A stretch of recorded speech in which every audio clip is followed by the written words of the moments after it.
বিশ্ব যখন প্রতিদিন এক অনিশ্চিত ভবিষ্যতের দিকে ধাবিত হচ্ছে, তখন কিছু রাষ্ট্রনায়ক আছেন যারা ইতিহাসকে কেবল অনুসরণ করেন না, তারা ইতিহাস করেন।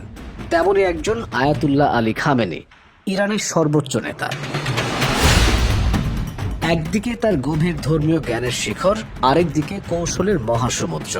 আর এবার তিনি নিলেন এমন একটি পদক্ষেপ যা শুধু ইরানের অভ্যন্তরীণ রাজনীতিকে নয়, বরং পুরো মধ্যপ্রাচ্যকে নতুন পথে পরিচালিত করতে পারে। সম্প্রতি একাধিক রিপোর্টে উঠে এসেছে বিস্ময়কর এক সিদ্ধান্তের কথা। খামেনি নাকি তার কিছু গুরুত্বপূর্ণ কর্তৃত্ব হস্তান্তর করেছেন আইআরজিসি তথা ইরানের ইসলামিক রেভলিউশনারি গার্ড কর্পসের হাতে। কেউ বলছেন এটা তার কৌশলগত পশ্চাদপসরণ, কেউ বলছেন উত্তরসূরি নির্ধারণের প্রস্তুতি। কিন্তু সত্যি বলতে এটা এক মাস্টার স্ট্রোক, এক স্ট্র্যাটেজিক ট্রান্সফার অফ পাওয়ার, যেখানে ছায়ার আড়াল থেকেই খামেনি চালিয়ে যাবেন দিগন্তপূর্ব রাজনীতি।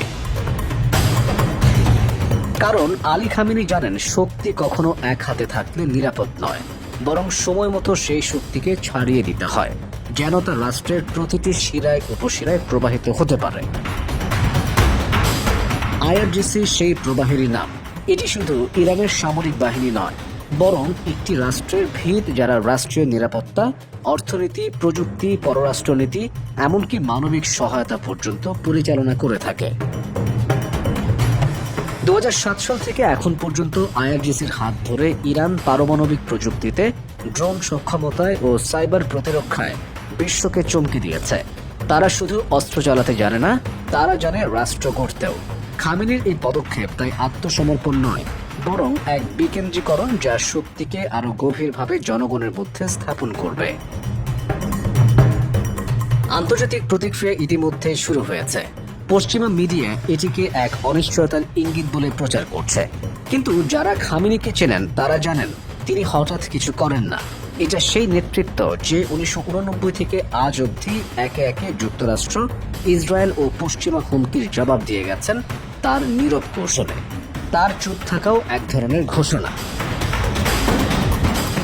সম্প্রতি যে সিদ্ধান্ত নিয়েছেন তিনি, আইআরজিসির হাতে ক্ষমতা হস্তান্তরের মতো এক ঐতিহাসিক পদক্ষেপ, তা শুধু ইরানের নিরাপত্তাকেই নয়, বরং গোটা মধ্যপ্রাচ্যের জিওপলিটিক্সকেই নতুন সংজ্ঞা দিয়েছে।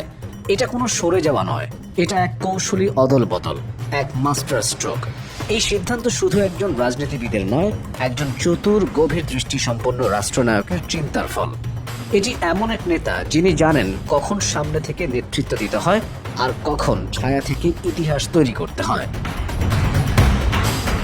ইসরায়েল শত ড্রোন উড়িয়ে দিক, শত বোমা বর্ষণ করুক, ইরান ভেঙে পড়বে না। কারণ ইরানের ভিত তৈরি হয়েছে আত্মত্যাগে, বিশ্বাসে এবং এক অদম্য রাষ্ট্র চেতনায়। মধ্যপ্রাচ্যে যেখানে বহু রাষ্ট্র পশ্চিমা প্রভাবে বিভ্রান্ত, সেখানে ইরান দাঁড়িয়ে আছে নিজের অবস্থানে, অদম্য, আপোষহীন। তাই ইসরায়েল অন্যায্য হামলা চালালেও, যুদ্ধ শুরু করলেও ইরানকে হারানো তাদের পক্ষে কখনো সম্ভব হবে না। কারণ ইরান শুধু লড়াই করে না, ইরান প্রতিরোধ করে। আর প্রতিরোধ কখনো বোমায় পরাজিত হয় না, বরং বোমার ছাই থেকে জন্ম নেয় নতুন বিপ্লব।